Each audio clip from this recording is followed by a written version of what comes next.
Buenos días. Queridos amigos y amigas, en nombre del director del Instituto Cervantes, Luis García Montero, que finalmente no nos puede acompañar por razones sobrevenidas, pues es un honor darles la bienvenida a nuestra sede y que nos acompañen todos ustedes hoy en la presentación de la publicación Demolingüística del español en Italia, con un anexo sobre el español en Malta, San Marino y Ciudad del Vaticano.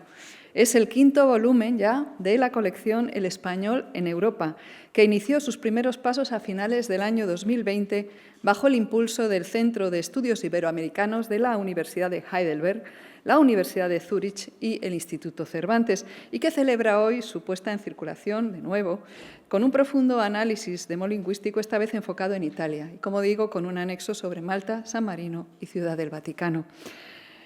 Como muchos de ustedes ya conocen, esta colección integra una metodología común que ofrece comparabilidad en los resultados de los diversos volúmenes y que ha sido liderada por los directores científicos de la colección, Francisco Moreno Fernández, que está presente hoy con nosotros, Óscar Loureda Lamas, Johannes Kabatek y Héctor Álvarez Mella, quienes trabajan con más de 50 equipos de investigación en toda Europa.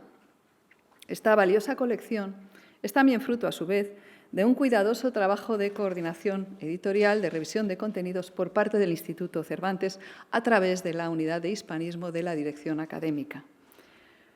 Después de los datos publicados en los volúmenes anteriores sobre Alemania, Suiza, Liechtenstein, Portugal, Rumanía, Bulgaria y Moldavia, en este nuevo volumen sus tres autoras, Milin Bonomi, María Victoria Calvi y Marcela Uberti Bona, nos ofrecen una clara perspectiva sobre la realidad social de la lengua española en Italia. En esta publicación, las autoras dibujan con todo detalle los diferentes perfiles y particularidades de los italianos que hablan español en la actualidad, como nos explicarán en el coloquio que tendrá lugar a continuación. Y nos alegra leer que las autoras de este estudio son optimistas porque consideran que en Italia todavía quedan espacios proclives al crecimiento continuado del español, especialmente en la enseñanza secundaria de segundo grado y en el ámbito universitario, si bien se vislumbran competidores en el horizonte como el chino, que va abriéndose camino en Italia. El Instituto Cervantes cuenta con una red importante en Italia, con 4 centros: Roma, Milán, Nápoles y Palermo. Y si nuestra actividad en enseñanza del español es allí importante, aún lo es más la actividad certificadora del nivel de dominio de español.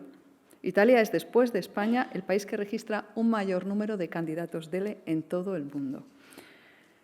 La investigación que las autoras de este volumen nos ofrece se convertirá sin duda en una obra de referencia para quienes deseen información actualizada y rigurosa sobre el español en Italia, una obra cuyos ejemplares en papel tienen hoy a su disposición, pero que puede consultarse gratuitamente en el portal del Instituto Cervantes, como toda la colección.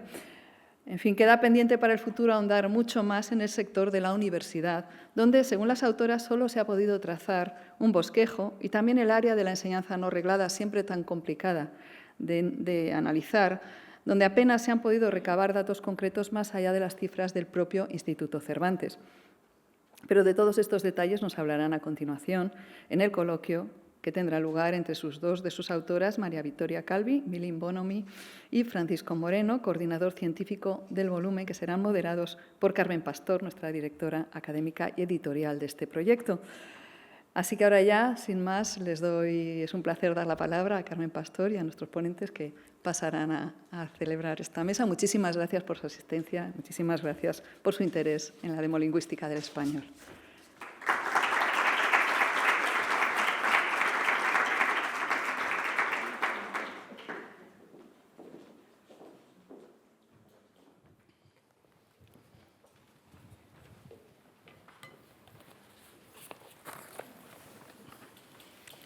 Muy buenos días, muchísimas gracias, Carmen Noguero, secretaria general, y gracias a todos ustedes por estar hoy aquí con nosotros.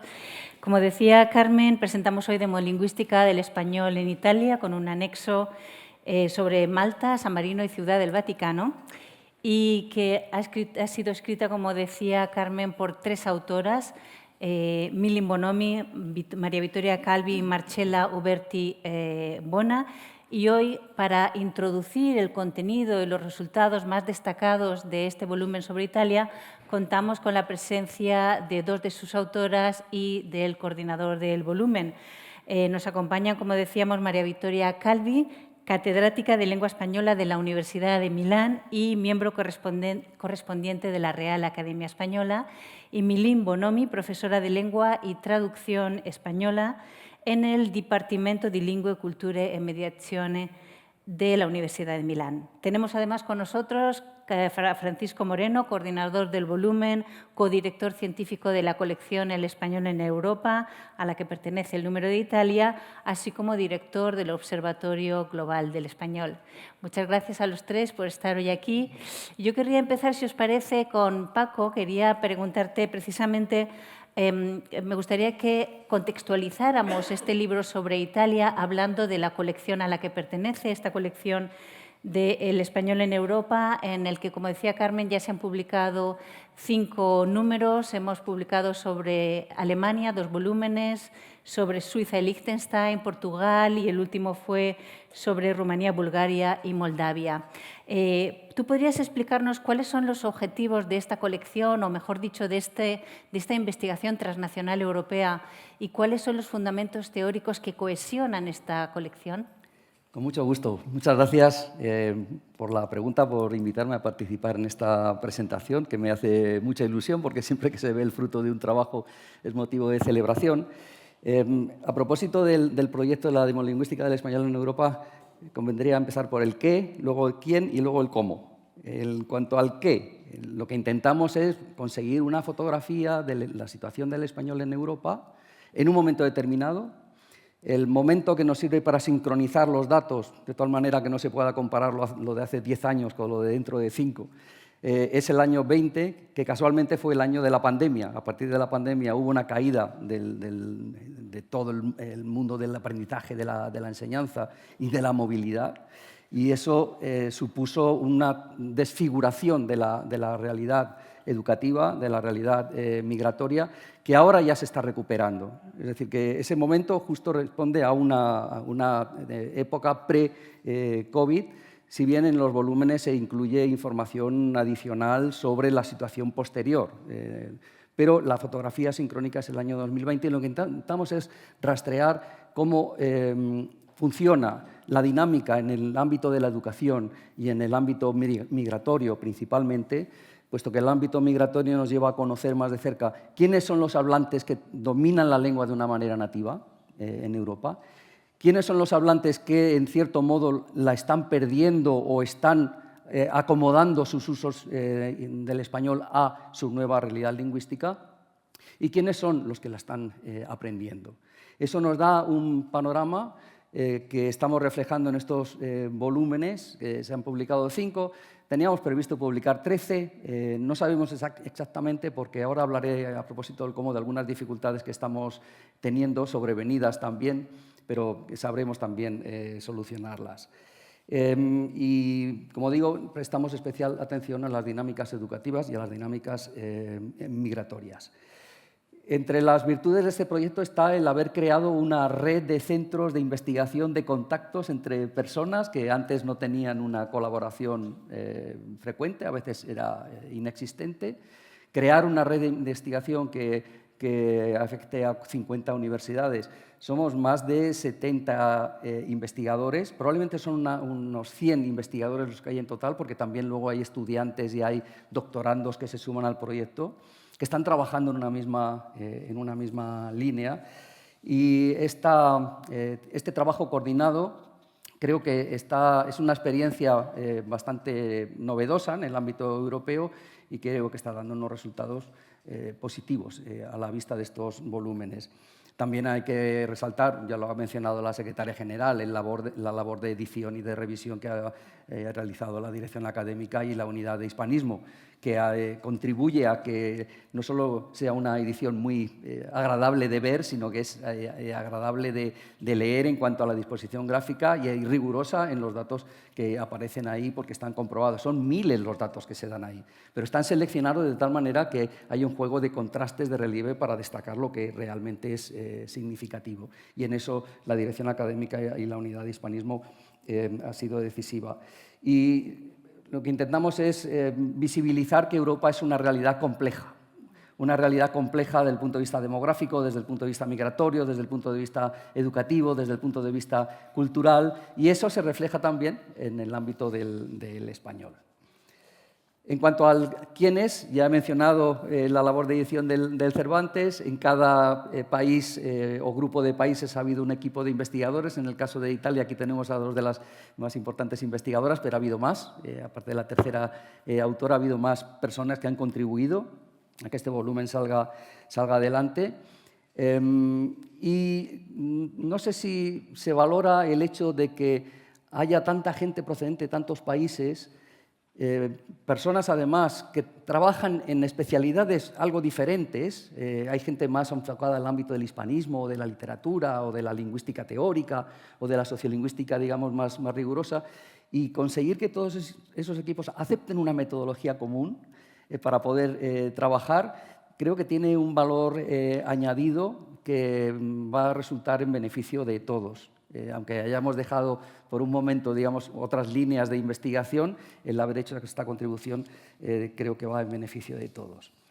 En cuanto al cómo, bueno, ha sido un trabajo con una metodología común, donde hemos establecido una tipología de hablantes que tienen un dominio nativo, hablantes que tienen una competencia limitada, hablantes que están aprendiendo la lengua.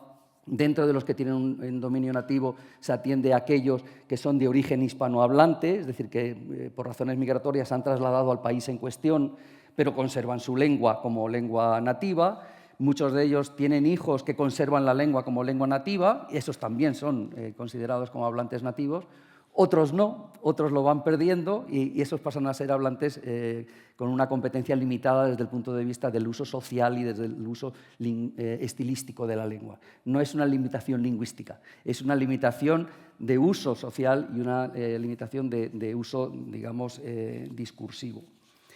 Y acudiendo a las fuentes de cada país, normalmente a las fuentes estadísticas, los registros, encuestas, universidades, centros educativos, se han ido completando los datos correspondientes a los distintos perfiles de aprendices, de enseñanza primaria, secundaria y universitaria, de competencia limitada, los que han aprendido ya la lengua o la han aprendido en el país hispanohablante pero ya no lo hablan de manera asidua, o los que lo conservan como lengua nativa. Se van completando esos datos y se configura el retrato general del país.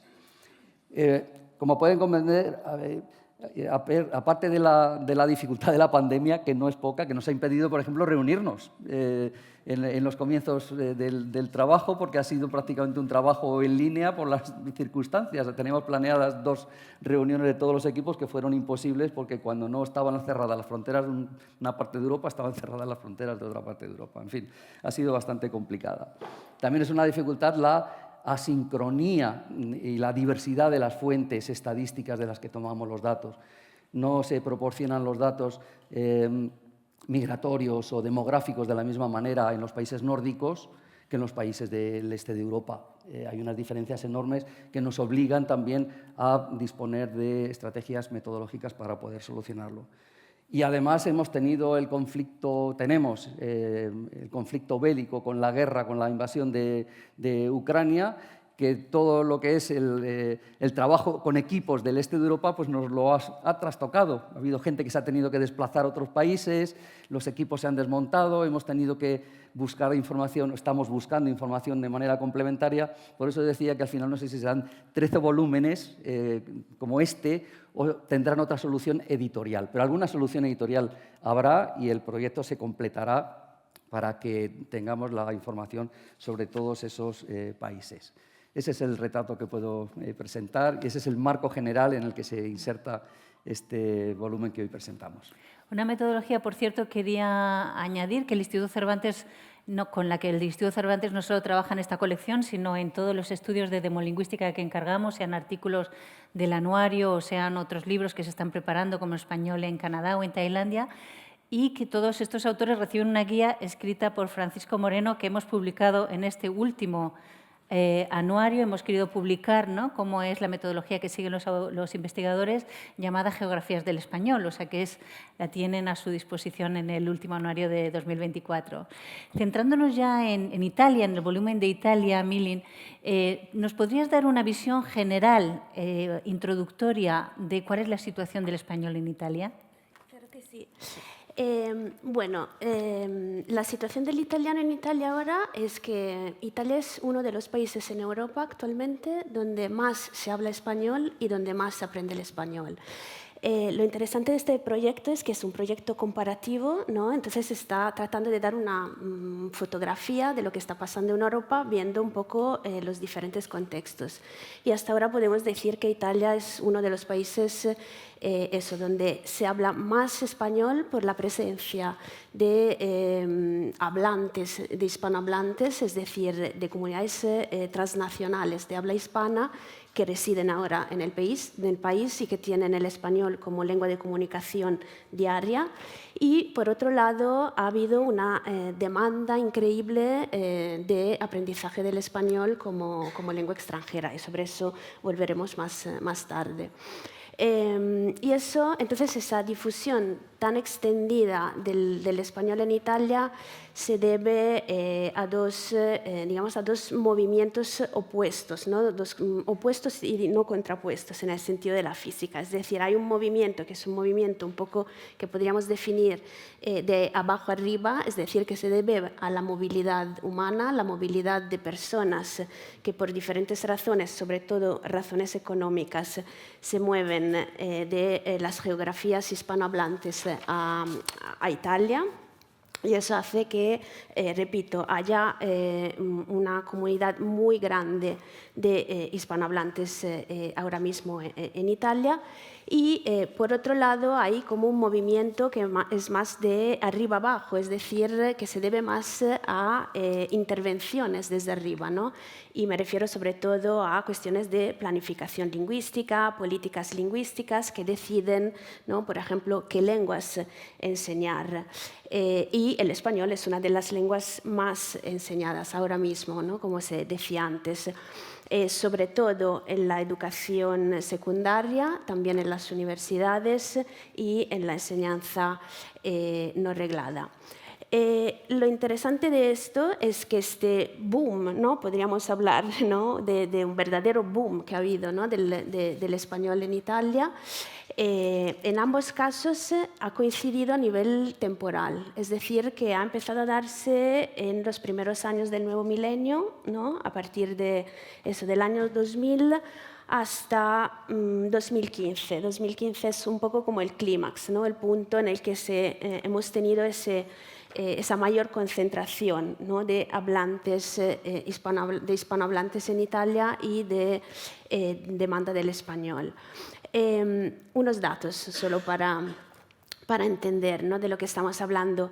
De 2003 a 2020 la migración hispanohablante duplicó en solo 15 años. Y en los mismos años, de 2003 a 2020, la demanda de español como lengua extranjera se multiplicó por 12. Entonces, son datos que nos dicen que eso, ¿no?, hemos tenido realmente un boom en el uso del español en Italia. También hay que decir, si me preguntas cuál es la situación del español en Italia, pues la situación del español en Italia es una situación muy heterogénea. Tenemos que hablar de una pluralidad, ¿no?, más bien no de español, sino de españoles, de repertorios lingüísticos relacionados con la lengua española. Porque desde un punto de vista sociolingüístico, evidentemente, no hablamos del mismo español si nos referimos al español como lengua de la diáspora, que es una lengua muy dinámica, con muchísima innovación, mucha variación, muchos cambios lingüísticos, mucho contacto con el italiano.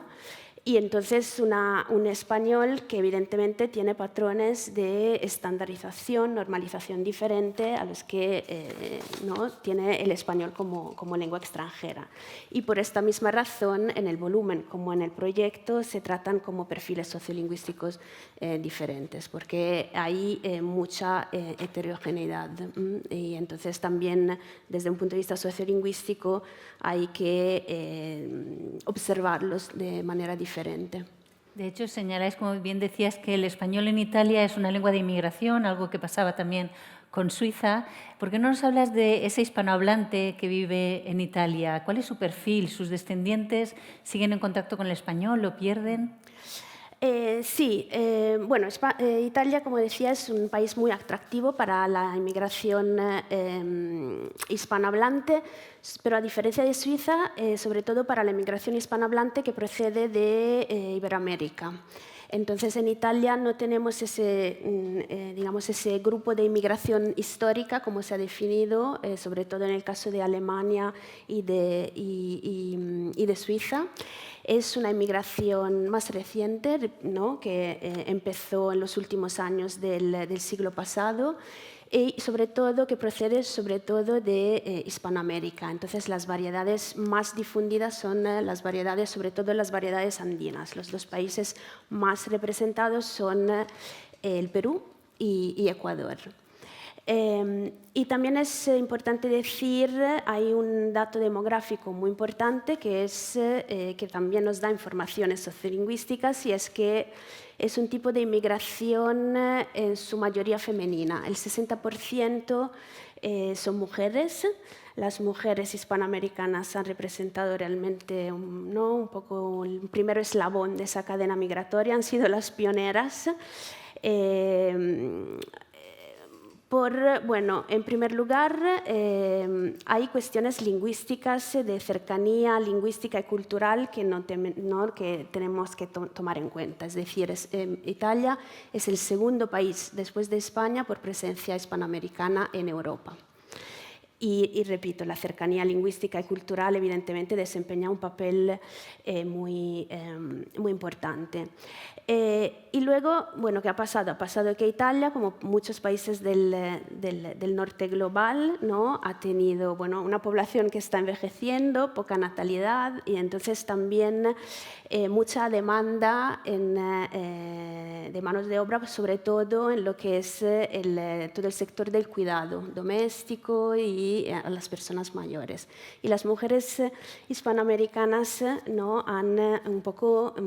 están rellenando un poco ese vacío. Entonces, repito, han sido pioneras creando una cadena migratoria que es una cadena migratoria constituida sobre todo por familias transnacionales. Han emigrado primero las mujeres y luego los hijos, las hijas, los maridos se han reagrupado.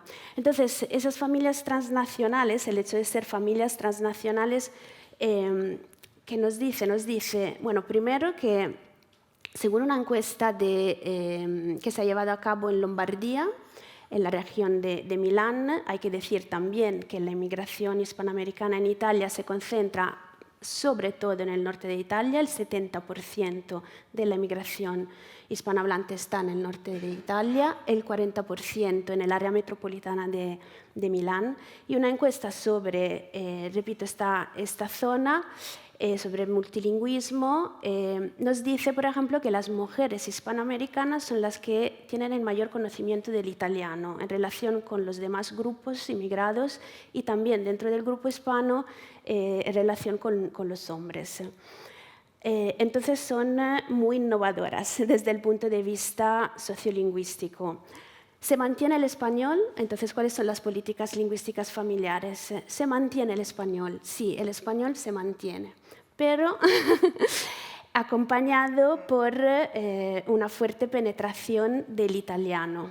Entonces, tendríamos que hablar más ya no solo de, digamos, uso del español en modalidad monolingüe, sino de español en modalidad bilingüe, o translingüe, ¿no? Se habla, bueno, no es muy científico decirlo, pero también se habla mucho de italiano, ¿no? Es una realidad, es decir, el español se habla, se mantiene en Italia, sin embargo, acompañado por prácticas, por el contacto con el italiano. Y otro dato muy importante en relación con el mantenimiento de la lengua española en Italia es, volviendo un poco, ¿no?, esa metáfora, digamos, de los movimientos de arriba abajo y de abajo arriba, lo que pasa en relación con las políticas lingüísticas, ¿no? Entonces, ahora en Italia no hay políticas lingüísticas atentas, ¿no?, al mantenimiento de los repertorios de origen de toda la población extranjera, no me estoy refiriendo solo al español. Y bueno, estamos en ello, pero realmente es un dato que hay que tomar en cuenta. Entonces, el español sí se usa mucho, se mantiene, pero con rasgos de fuerte innovación y cambio lingüístico debido al contacto con el italiano. No me sorprende que tanto hispanohablante quiera vivir en la hermosa Italia, yo también me iría. Y también esa proximidad lingüística de la que hablabas, que tiene ventajas y desventajas. María Victoria, tal vez los estudiantes también eligen español por eso. ¿Cuál es la situación en la enseñanza reglada del español en Italia? Muy bien, bueno, muchas gracias por la pregunta y sobre todo muchas gracias por la invitación que me permite compartir esta mesa con Francisco Moreno, con Milín y contigo, pensando también, como decía antes Francisco Moreno, en todas las personas que han colaborado en este volumen. En primer lugar, Marcello Bertibona, pero también he estado ojeando el volumen, ¿no? Hay una página entera llena de nombres de personas, representantes también de instituciones, a lo mejor instituciones españolas en Italia, instituciones italianas. No voy a leer el listado, pero sí, efectivamente, han sido muchas las personas que han colaborado y ahora para mí, para nosotras, estar aquí y tenerlo entre las manos es un placer enorme, una emoción.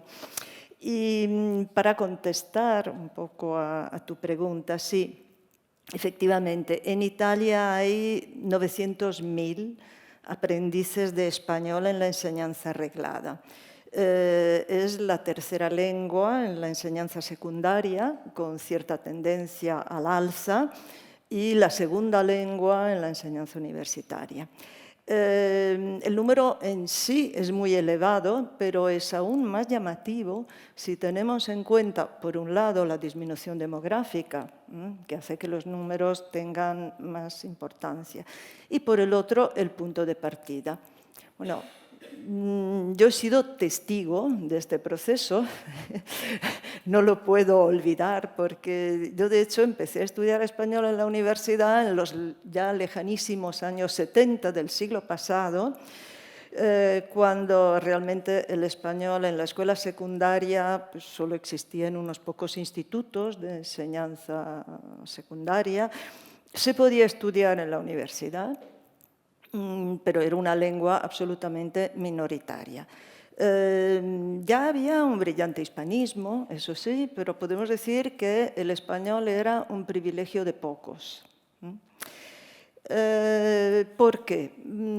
La facilidad, ¿no? Este punto tan llamativo, porque efectivamente español e italiano se parecen mucho y, por un lado, se percibía como una desventaja. ¿Para qué estudiar español? O sea, nos entendemos, no es necesario, ¿no? Es decir, un concepto muy utilitario del aprendizaje lingüístico. El español no se consideraba como una lengua útil. Por un lado, también el aislamiento de España, en fin, varios fenómenos que explican cierto prejuicio hacia el español.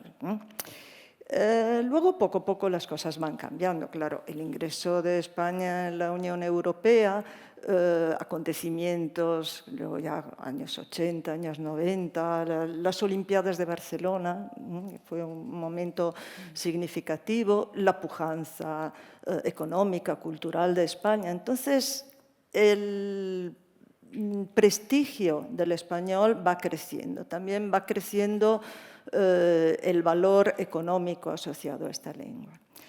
Pero sí, efectivamente, hay un año clave, un momento clave. Milín antes hablaba de la política lingüística desde arriba. Sí, efectivamente, desde arriba, incluso podemos decir desde la Unión Europea. Entonces, el objetivo de hacer que todos los ciudadanos europeos hablen dos lenguas, además de la lengua materna, dos lenguas comunitarias. Entonces, a partir de este principio, pues en el año 2003 se aprobó la llamada Ley Reforma Moratti, por el nombre de la entonces ministra de Educación, y esta reforma introdujo la enseñanza obligatoria de dos lenguas extranjeras en la escuela secundaria de primer grado. Y, es decir, la etapa escolar de los 11 a los 14 años. ¿Qué ocurre entonces? Se abre un espacio de libre elección, porque los alumnos pueden elegir, después del inglés, que es obligatorio para todos, pueden elegir otra lengua extranjera. Entonces, ahí sí que el español se revela ser la opción más deseada. ¿Por qué? Porque efectivamente ya había cambiado la percepción de esta lengua, había cambiado su prestigio y entonces el valor, digamos, todos los valores culturales, el atractivo cultural, pero también el valor económico. Y esto hace que, pues, a partir ya del curso 2004-2005, que es cuando la reforma efectivamente se hizo efectiva, pues los números, ¿no?, poco a poco fueran creciendo. También hay otro factor que convendría recordar y es el turismo idiomático. También el aprendizaje del español se asocia a la posibilidad de viajar a España ante todo y, por supuesto, también a países de habla hispana, pero España es el país que está más cerca. Ahora, la situación cambia de una etapa escolar a otra. En la escuela primaria, la presencia del español es muy reducida, porque el inglés es obligatorio y solo se aprende una lengua extranjera. Por lo tanto, los espacios para otras lenguas son muy limitados. Solo en algunas escuelas donde hay programas de así, pues, enseñanza de otras lenguas, además del inglés obligatorio, pero muy poco. El número más significativo, el número realmente muy elevado de aprendices se encuentra, como he dicho antes, en la enseñanza secundaria de primer grado, que es donde son obligatorias dos lenguas. La etapa que va de los 11 a los 14 años. Y en este caso, el crecimiento realmente fue espectacular. De 2004 a 2020, la cifra se multiplicó casi por 200. Pasando de 2.365 a los 445.171 estudiantes de 2020. O sea, un crecimiento realmente espectacular que se llevó a cabo a expensas de alemán y francés. Bueno, más bien francés y alemán, que siempre han sido las dos lenguas extranjeras más estudiadas después del inglés. Bueno, si volvemos la mirada hacia atrás, el francés se estudiaba más que el inglés, pero bueno, ya eso queda muy lejos, ¿no? En todo caso, un crecimiento que se vio frenado, sin embargo, por la carencia de profesorado. Porque los profesores no se crean de un día para otro, se necesita una formación y además hay que tener en cuenta que el profesorado de estas otras lenguas ya estaba consolidado en la plantilla y entonces hubo incluso, y sigue habiendo, resistencias, ¿no?, por parte de este profesorado más estable a la difusión del español, ¿no? Bueno, aún así, el crecimiento ha sido continuo. Ahora, la secundaria de segundo grado, que es la etapa que va de los 14 a los 19 años, hay un bienio obligatorio y un trienio digamos, opcional, porque el bienio obligatorio completa la etapa de educación obligatoria en Italia. Pero bien, son diferentes tipos de liceos, institutos, donde en algunos casos se estudian dos lenguas. Una de ellas siempre es el inglés, es decir, el inglés es obligatorio en todo el ciclo escolar, desde la primaria hasta la secundaria de segundo grado. En algunos tipos de institutos, por ejemplo el liceo lingüístico, pero también varios institutos técnicos, se estudian dos lenguas y una de ellas puede ser el español, ¿no? Entonces la situación es muy heterogénea. En todo caso, también el aumento en la demanda de español ha sido muy significativo, porque pasamos, en este caso tenemos un dato del curso de 1995 a 1996, cuando había 23.000 estudiantes, pues pasamos a los 392.000 del curso 2019-2020. Entonces, también es un aumento muy importante. Es en esta etapa, efectivamente, donde se podría avanzar aún más. Una vez más, la expansión se lleva a cabo a expensas del francés y del alemán. En algunos tipos de instituto, el español llega a superar al francés. Esta es más o menos la situación. Bueno, pasando a la universidad, que es la etapa que conocemos más de cerca, pues aquí también el crecimiento ha sido sorprendente, porque el español ha pasado de ser una lengua minoritaria, ese privilegio de pocos que decía antes, a ser la lengua extranjera más estudiada, con un total estimado de 46.000 estudiantes. Subrayo esta palabra, un total estimado, porque los datos que hemos recopilado para la escuela secundaria son datos reales que nos proporcionó el Ministerio. También hay otras encuestas en las que se publicaron datos análogos, pero los nuestros, los que hemos manejado, se obtuvieron directamente del Ministerio. Es una de las instituciones colaboradoras. Y el caso de la universidad es muy diferente, porque no hay datos. El Ministerio no dispone de datos sobre la universidad. Tampoco las universidades hacen públicos sus datos. Hay algo más. No todas las universidades disponen del mismo tipo de datos, ¿no? Tú hablabas antes de las diferencias entre un país y otro.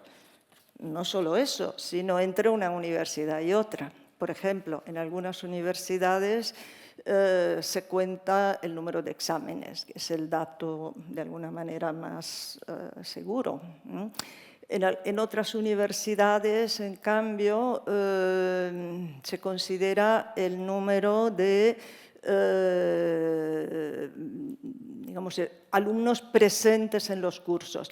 Bueno, tengo que hacer una precisión. En Italia no es obligatorio matricularse en las distintas asignaturas, a diferencia de lo que ocurre en otros países. La asistencia a clase suele ser libre, salvo en algunos casos, ¿no?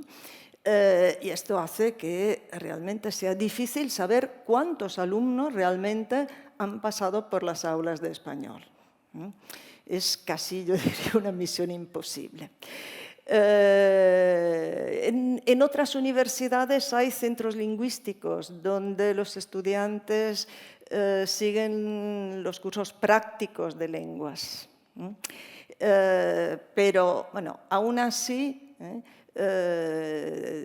teníamos un número seguro, es decir, el número total de estudiantes en los grados y posgrados del área de las filologías y de las lenguas aplicadas. Y entonces, a partir de este dato, que es donde las lenguas extranjeras se estudian más, a partir de este dato hicimos unas proyecciones utilizando los datos de unas pocas universidades que nos los proporcionaron. Nuestra propia universidad, luego la Universidad de Padua, la Universidad Ca' Foscari de Venecia, la Universidad para Extranjeros de Siena y la Universidad L'Orientale de Nápoles. Entonces, a partir de este conjunto de datos, todos recogidos con sistemas diferentes, pero se me ocurre decir esto es lo que hay, y a partir de estos pocos datos conseguimos hacer una proyección, que por otra parte también se acerca a otras proyecciones que se hicieron en uno de los anuarios del Instituto Cervantes, por ejemplo. Entonces, hay que tener en cuenta, además de los cursos de el área de las filologías y de las lenguas aplicadas, también en el área de las ciencias sociales. Hay varios grados y posgrados donde se imparten lenguas extranjeras y el español es siempre la segunda lengua. De hecho, este es un dato que no se basa en estadísticas oficiales, pero además está podemos decir, en la conciencia de todo profesor, en todas las facultades, todas las universidades. Cuando hay lenguas extranjeras, el español viene inmediatamente después del inglés. Y bueno, pues claro, una encuesta de mayor extensión, de mayor alcance, sigue siendo una asignatura pendiente, eso sí. Más de 4 millones de hablantes potenciales de español en Italia, sobre todo de emigración, 900.000 estudiantes de español, sobre todo en secundaria, María Victoria, y más de 25.000 candidatos al DELE solo en el último año. Como decía nuestra secretaria general, después de España, Italia es el país con más candidatos a los exámenes oficiales del Ministerio de Educación español que gestiona y elabora el Cervantes. ¿A qué crees que se debe ese interés por la certificación, por el DELE? Muy bien, gracias también por esta pregunta. Efectivamente, nos lo hemos preguntado, porque este dato es también muy llamativo.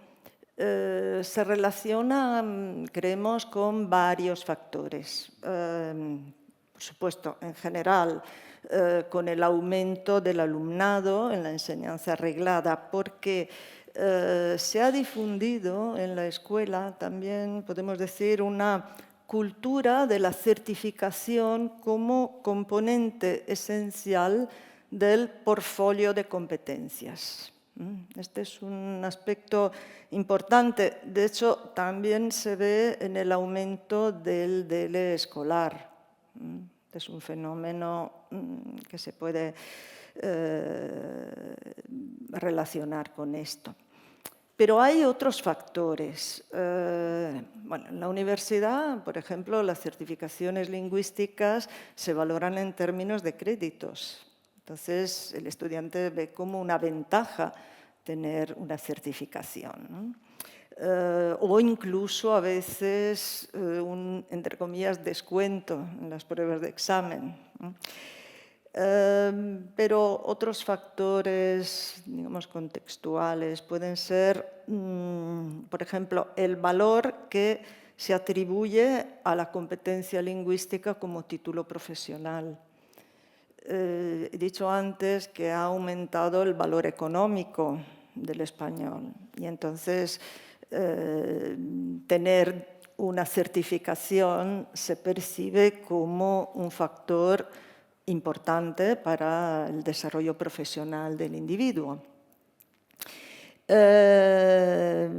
Y esto se ve, por ejemplo, en un dato que es Milán, que es la capital económica del país, donde hay más candidatos a DELE.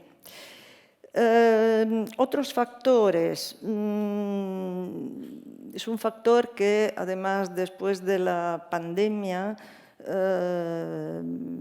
ha aumentado mucho. Es decir, la preferencia de muchos aprendices por modalidades de aprendizaje más flexibles. Aprendizaje online, autoaprendizaje, y entonces diferentes cursos online, y a esto corresponde la necesidad de certificar las competencias adquiridas. Y este fenómeno, además, abre una especie de, como podemos decir, agujero negro, ¿no? Claro, la enseñanza no reglada, a excepción de los datos que proporciona el Instituto Cervantes, es un mundo que es realmente muy difícil conocer. En este caso también hemos hecho una estimación a partir de muy pocos datos. Pero si consideramos además el aumento en cursos online, ofertas de autoaprendizaje, realmente ahí es muy difícil tener datos precisos, tener datos concretos.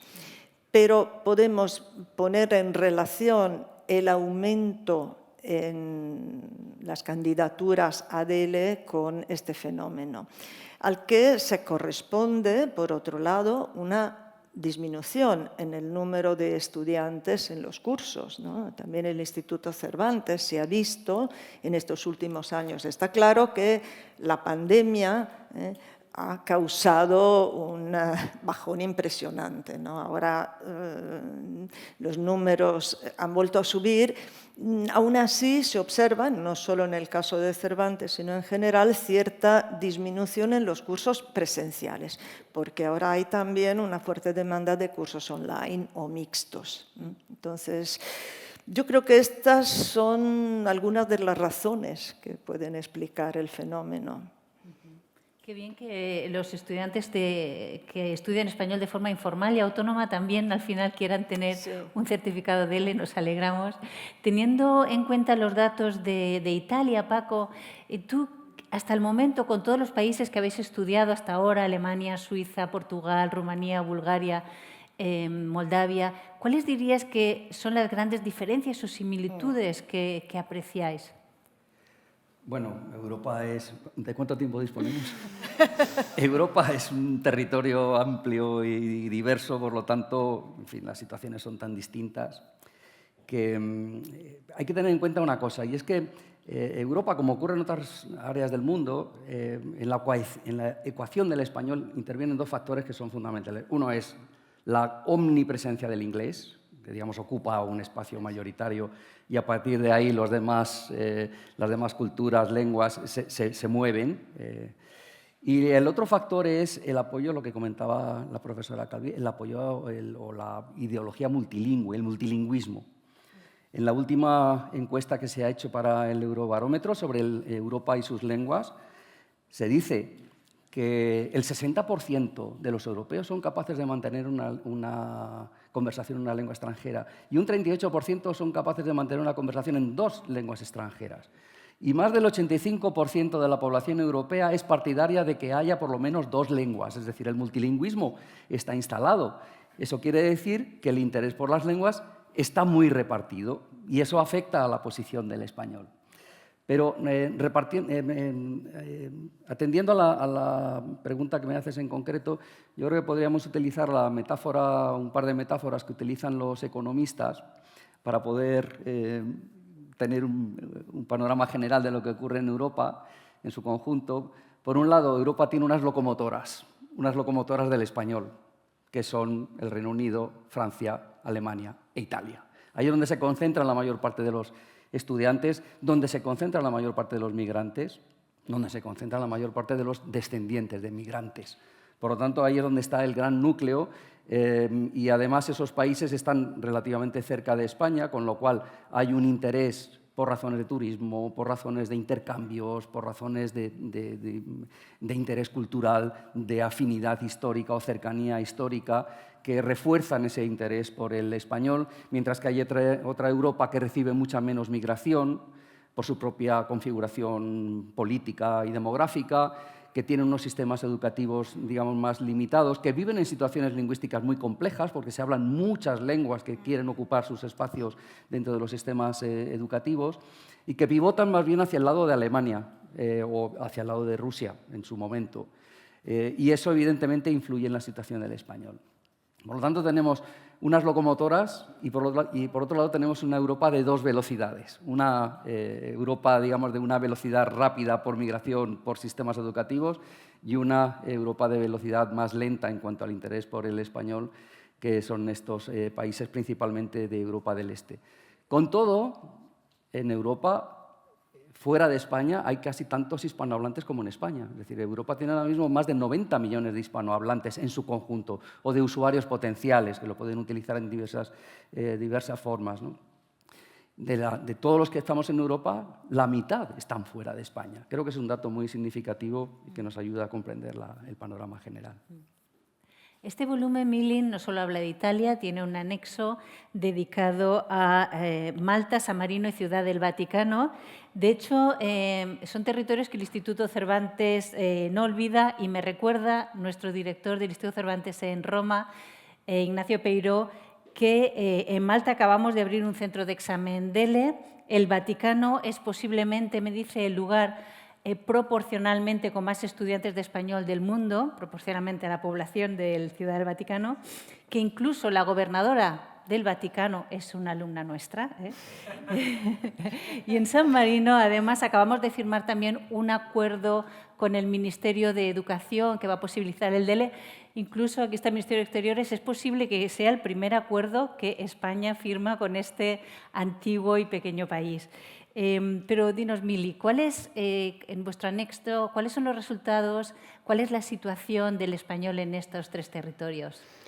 Bueno, después de hablar de números tan grandes, desafortunadamente no puedo aportar datos tan interesantes porque hablamos de países tan pequeños que realmente, bueno, Ciudad del Vaticano es el país más pequeño del mundo, con 800 habitantes, con lo cual, evidentemente, tenemos que reducir el tamaño de los datos, ¿no? De esos 800 habitantes, además, la mayoría vive fuera por razones diplomáticas y muy pocos viven intramuros, ¿no? En la misma Ciudad del Vaticano. Y la mayoría, además, son bueno, italianos y suizos.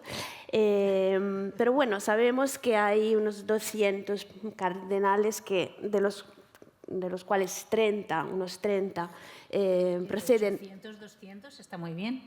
No, 30, estoy diciendo, de origen hispano. Sí.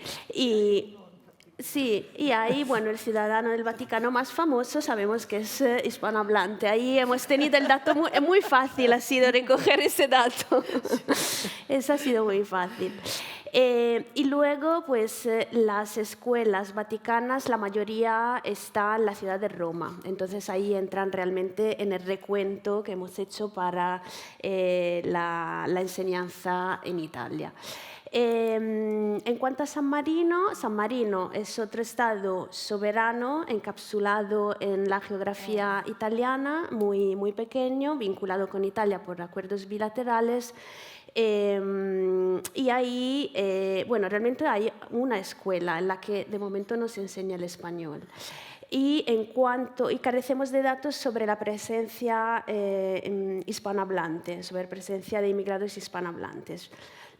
Sin embargo, lo que podemos decir es que, dado el alto bienestar, ¿no?, de los habitantes de San Marino, y ese bienestar requiere mano de obra que viene sobre todo de una inmigración transfronteriza, es decir, son personas que entran y salen del país todos los días para trabajar en San Marino. Entonces ahí sí consideramos que hay hispanohablantes que trabajan en San Marino, pero que no residen en San Marino. Entonces también esos hablantes entran en el recuento de la población, sobre todo de Emilia-Romagna y de las Marcas.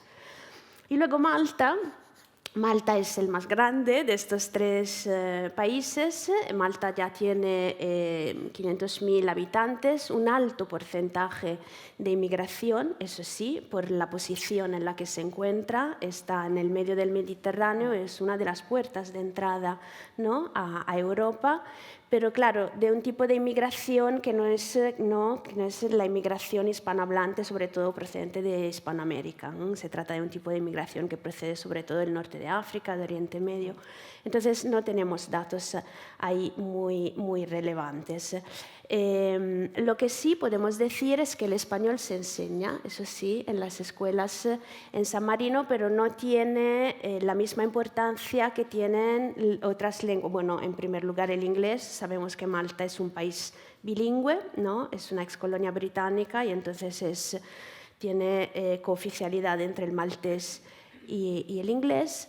Y luego hay otras lenguas muy importantes, ¿no? El italiano, por ejemplo, por la cercanía geográfica, y el francés y el alemán también.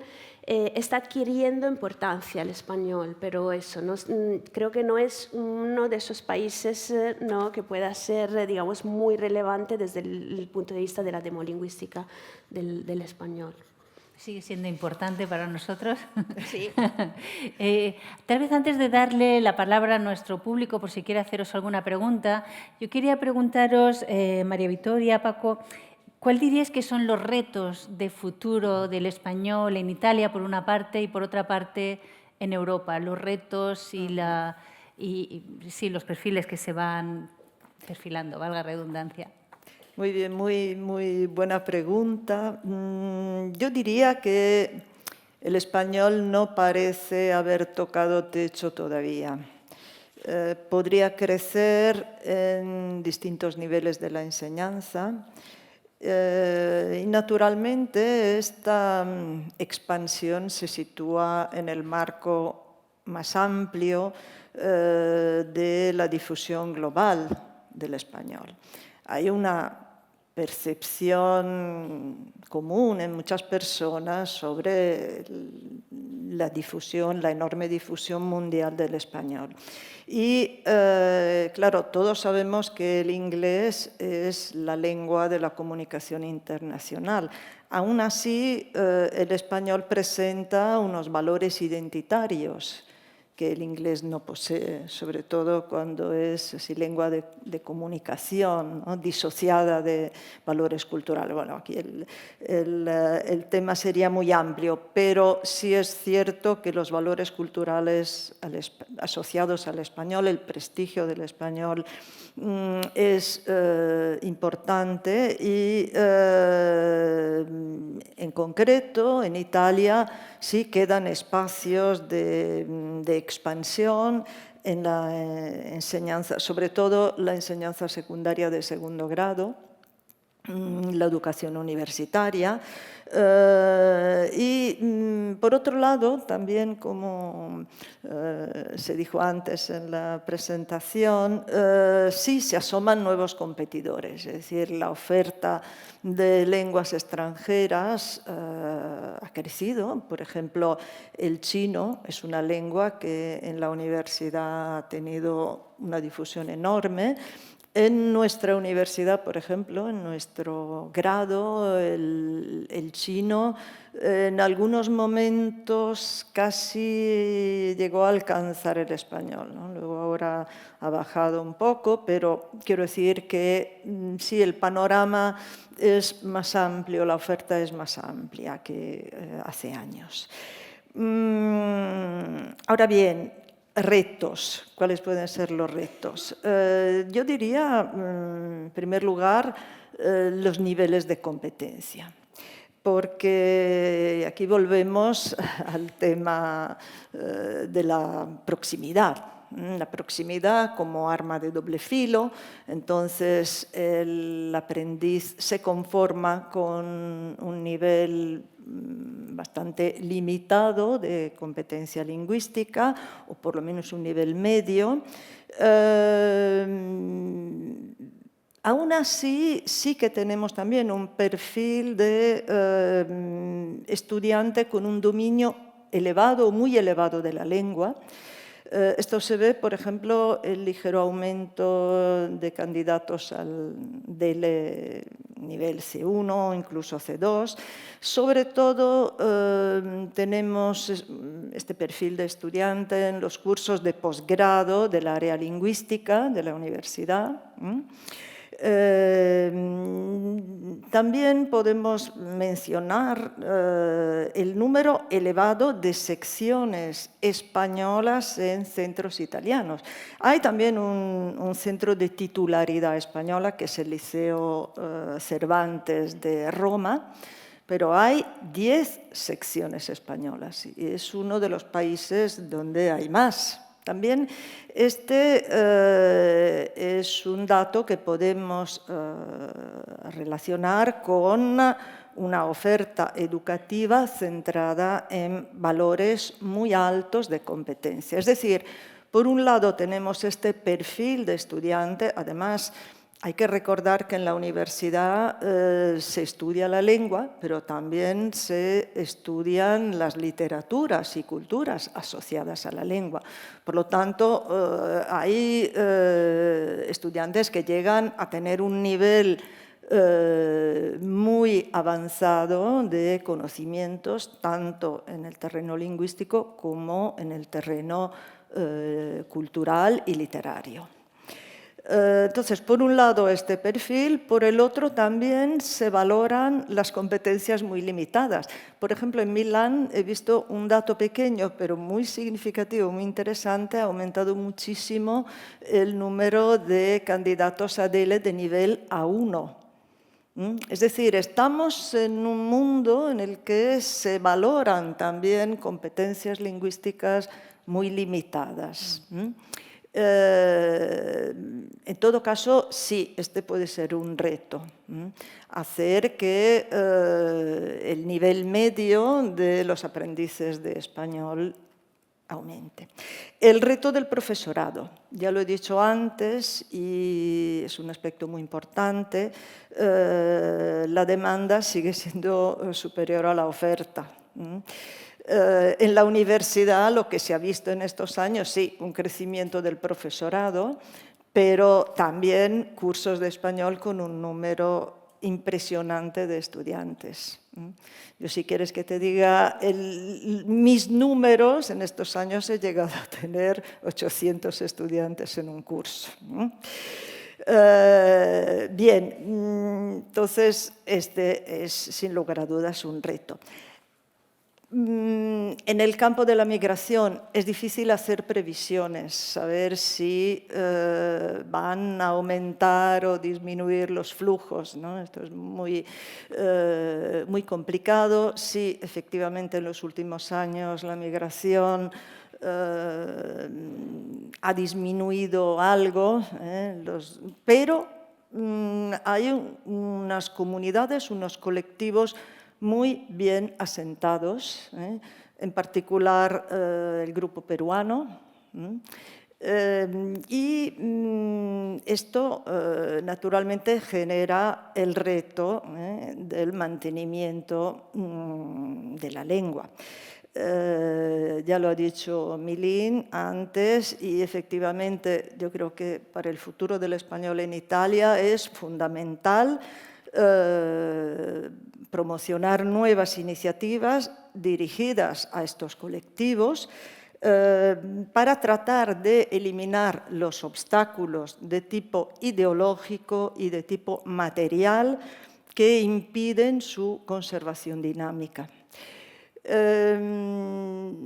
Antes Milín ha hablado muy bien de como dos movimientos opuestos, ¿no? O sea, un español que se difunde como desde abajo, ¿no? Debido a movimientos migratorios, ¿no? Y por el otro lado, un español que se difunde gracias también a una acción desde arriba en la política lingüística. Pues bien, yo diría que se necesita una mediación entre estos dos movimientos. En concreto, en la enseñanza se necesita una mediación entre el español como lengua extranjera y el español como lengua de la migración. Porque, por un lado, tenemos un español cuyo prestigio ha crecido mucho, entonces se invierten recursos, lógicamente, para la enseñanza de este español de prestigio. Por el otro lado, tenemos el español de la migración infravalorado. En las escuelas se sugiere a la población inmigrante que hable italiano en casa, lo cual efectivamente es, o sea, además de generar problemas de varios tipos, porque muchas veces los padres hablan italiano peor que los hijos, entonces esto crea problemas familiares, pero realmente es una pérdida, ¿no?, en el patrimonio familiar.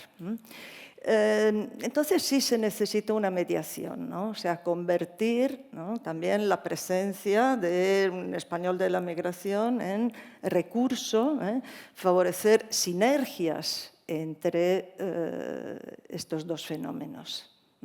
Yo creo que este es un reto. De hecho, también el año pasado en el Instituto Cervantes de Milán tuvimos un congreso en el que también estuvo presente Francisco Moreno sobre el español como lengua de mediación y también se discutieron estos temas. Es decir, hay que superar este desfase. Y desde la perspectiva, digamos, demolingüística, efectivamente, sí, nos hemos quedado un poco con las ganas de saber más sobre los datos de la universidad. Pues ahora que hemos aprendido mucho, por supuesto, gracias a esta metodología que realmente es una riqueza, ¿no? Es decir, disponer de un método de trabajo, pero sí, nos hemos quedado con las ganas de saber más, de hacer unas encuestas más en profundidad, ¿no?, para poder conocer mejor este fenómeno. Y yo diría también hay un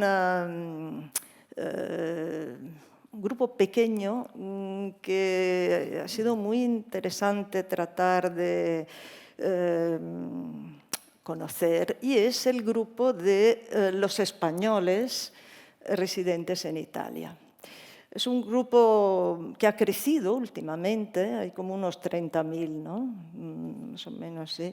El número es inferior al de italianos que viven en España, pero es un grupo que no ha sido objeto de ningún tipo de estudio. De hecho, es un grupo que tiene, digamos, por lo general, niveles socioculturales bastante elevados, pero no hay encuestas, ¿no?, sobre este grupo, sus prácticas lingüísticas, ¿no? Entonces también es un terreno que nos gustaría conocer un poco más, profundizar un poco más en este fenómeno. Claro, tiene unos antecedentes históricos que vienen de muy lejos, pero ahora en la actualidad conocer un poco más el perfil de este grupo sería interesante.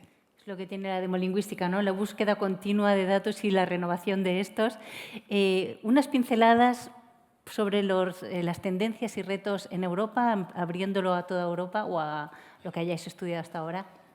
Bueno, prácticamente podría suscribir lo que ha dicho María Victoria para Italia. Hay espacio para el crecimiento del español dentro del sistema educativo.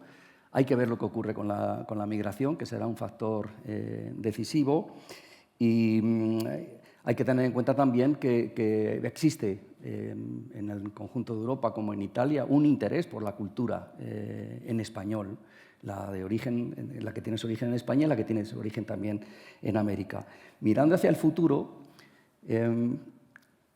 se puede ser optimista por un dato que voy a dar y que puede ser doblemente interpretado. En la última encuesta del Eurobarómetro se dice cuánta gente habla una lengua extranjera. En total, en Europa, son capaces de hablar español un 7%. Que es poquísimo. ¿Y qué ocurría en el último Eurobarómetro? En 2012, un 7%. No hemos crecido nada. Esto va a pique o va a peor. Si miramos los datos de ese mismo uso de una lengua extranjera entre los jóvenes de 15 a 25 años, vemos que el porcentaje de europeos jóvenes que estudian, que hablan español, es el 13% más que alemán ya, y a un solo punto del francés. Es decir, hay un margen de crecimiento que se está haciendo muy evidente en la última década en el ámbito de la educación. Lo que tendríamos que hacer entre todos, cuando digo entre todos me refiero al Instituto Cervantes, pero también al Ministerio de Educación, que es fundamental en todos estos procesos, al Ministerio de Exteriores, a los organismos correspondientes de los países hispanohablantes, es contribuir al prestigio de la lengua, mostrar las virtudes de nuestra lengua, mostrar las virtudes de nuestras culturas en todas sus expresiones y difundir la lengua, pero entendiendo la difusión de la lengua no como una misión misionera de cazando al vuelo hablantes nuevos, no. Redifundir la lengua consiste en responder a un interés que ya existe. O sea, si hay gente que quiere aprenderlo, vamos a facilitar instrumentos mediante profesores, mediante certificación, mediante buenos cursos, mediante cursos adaptados a las necesidades de cada lengua. Fomentar el prestigio para que las familias no abandonen la lengua. Hay una cuestión ideológica muy importante, que las escuelas recomiendan a las familias no hablar español siendo hispanohablantes, es una cuestión ideológica y en parte hay que hacer también una labor ahí para que se mantenga la lengua, porque en gran parte el crecimiento del español depende del mantenimiento del español. Y en conjunto, como digo, contribuir a ese prestigio presentando una imagen adecuada de nuestra cultura en español. Estupendo. No sé si en nuestra audiencia hay alguna pregunta, alguien quiere aprovechar. Aquí tenemos una. Buenos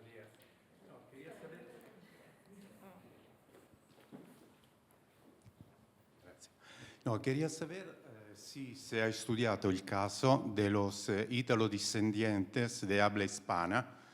Hablamos en particular, digamos, argentinos y venezolanos que han regresado en Italia. ¿Cómo se han integrado en Italia, digamos, dejando el español o manteniendo o integrándose con el italiano? Gracias. Sí se ha estudiado. Bueno, antes decía que no tenemos en Italia, ¿no?, esa inmigración histórica, por ejemplo, procedente de España, porque Italia, en los mismos años en los que España, ¿no?, de España migraban hacia países del norte, Italia también era un país de inmigración, sobre todo América Latina, sobre todo a países como Argentina, Uruguay, la zona de Río de la Plata, Venezuela, etc. Entonces, hay muchísimos ítalo-descendientes. Lo que pasa es que es muy difícil, por ejemplo, en el caso de Argentina, hacer el recuento. Hay como una invisibilidad de los argentinos en Italia. ¿Por qué? Porque en Italia, por ley, tenemos el estatuto del ius sanguinis, ¿no? Se hereda la nacionalidad por parte de los padres, ¿no?, y no por haber nacido, no es el ius soli, por haber nacido en el país. Entonces, muchísimos descendientes de argentinos entran ya a Italia con el pasaporte italiano, ¿no? Que han heredado de sus descendientes. Entonces, si miramos los datos sobre argentinos en Italia, son poquísimos desde el punto de vista demográfico, ¿no? Algo que sorprende, pues no puede ser. Pero claro, la explicación es esta, es que entran ya como ciudadanos italianos. Entonces, desde el punto de vista demolingüístico, no podemos tener datos sobre eso. Y por otro lado, sabemos que hay muchísimos italianos que todavía no viven, digamos, italodescendientes que viven en Argentina. Entonces, cuando hemos pedido, por ejemplo, los datos a la embajada italiana en Buenos Aires, nos ha proporcionado cifras como de 1 millón de hablantes italianos residentes en Argentina. Argentina es, sin lugar a duda, el país donde más italianos hay en el mundo. No sé si habría alguna otra pregunta.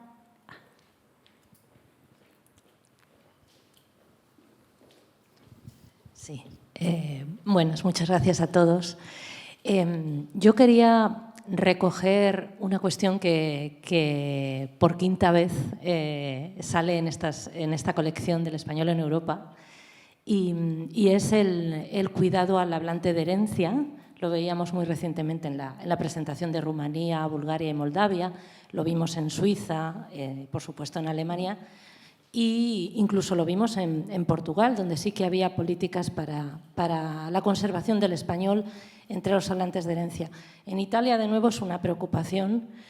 Entonces, sí que quería recoger el planteamiento de Francisco Moreno y aprovechar que sí que hay algunos representantes de ambos ministerios, Exteriores y Acción Educativa en el Exterior, del Ministerio de Educación, junto con el Instituto Cervantes, y plantear quizá esta reflexión, ¿no? Estamos viendo, gracias a esta gran investigación tan completa, que tenemos un punto flaco, ¿no? En cuanto a la conservación del español, sí, que es parte de la difusión.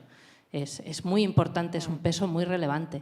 Entonces, ¿qué está ocurriendo por parte de la acción exterior española en cuanto al cuidado o falta de cuidado del hablante de herencia y claro, y sus descendientes? Entonces, no sé, ¿qué pensáis? Sí. Muchas gracias por la pregunta, que me permite además añadir una consideración. Es decir, por lo que sabemos, España ha hecho mucho, bastante, o en fin, ha emprendido acciones por el mantenimiento del español como lengua de herencia en varios países europeos, donde la presencia de hablantes de español se debía fundamentalmente a la migración desde España. Pero en el caso de Italia se trata fundamentalmente de migración desde América Latina. Por lo tanto, ¿qué hacen las autoridades de los países de procedencia por el mantenimiento de la lengua? Sería muy difícil contestar, porque efectivamente los problemas de la migración son muchos y el mantenimiento de la lengua no es el único, desde luego, ni quizá el que se considere prioritario. Además, hay varias consideraciones, digamos, socioeconómicas, las condiciones de vida de los inmigrantes, la dificultad también de conseguir que participen en acciones en favor del mantenimiento de la lengua. Aunque, bueno, yo puedo mencionar un ejemplo muy pequeño. Incluso sé que en Milán hay iniciativas desde abajo, desde la propia comunidad, por el uso al mantenimiento de la lengua quechua. Es un fenómeno muy minoritario, ¿no? Pero efectivamente existe dentro de estos colectivos cierta valoración de la lengua de origen. Por lo tanto, sí que hay que hacer mucho más en el campo de los cursos del español como lengua de herencia, teniendo en cuenta todos los obstáculos que hemos mencionado antes. Es decir, no hay que desanimarse porque efectivamente emprender estas acciones es muy difícil. Añado una consideración más, es decir, presencia de hablantes de herencia en cursos de español como lengua extranjera. Es decir, el caso de las clases mixtas, donde hablantes de origen generalmente hispanoamericano se encuentran en el mismo curso con italianos que aprenden español. Son situaciones muy difíciles. El profesorado no está preparado para digamos, gestionar estas situaciones. En primer lugar, por a veces desconocimiento de las variedades americanas del español por parte del profesorado. O sea, el perfil del aprendiz de italiano pues, es un perfil que corresponde más bien al español peninsular. Entonces, hay cierto desconocimiento. Por otra parte, los hablantes de herencia, como bien se sabe, dominan la expresión oral, pero tienen más dificultades en la escritura, en los registros formales. Los compañeros italianos al revés, ¿no? Entonces, claro, son situaciones muy difíciles, muy delicadas, y para poder extraer ventajas de estas situaciones, esas sinergias que he mencionado antes, sí se necesita invertir en formación del profesorado. Entonces, yo también añadiría este punto, formación del profesorado. Muy bien, pues si no hay ninguna otra pregunta, os agradezco realmente estas interesantísimas intervenciones. Felicidades de nuevo por esta investigación y les invitamos a todos a tomaros un vino para celebrar el libro rosa de la colección. En el vestíbulo nos han puesto ahí un vino y unas tapitas. Muchas gracias.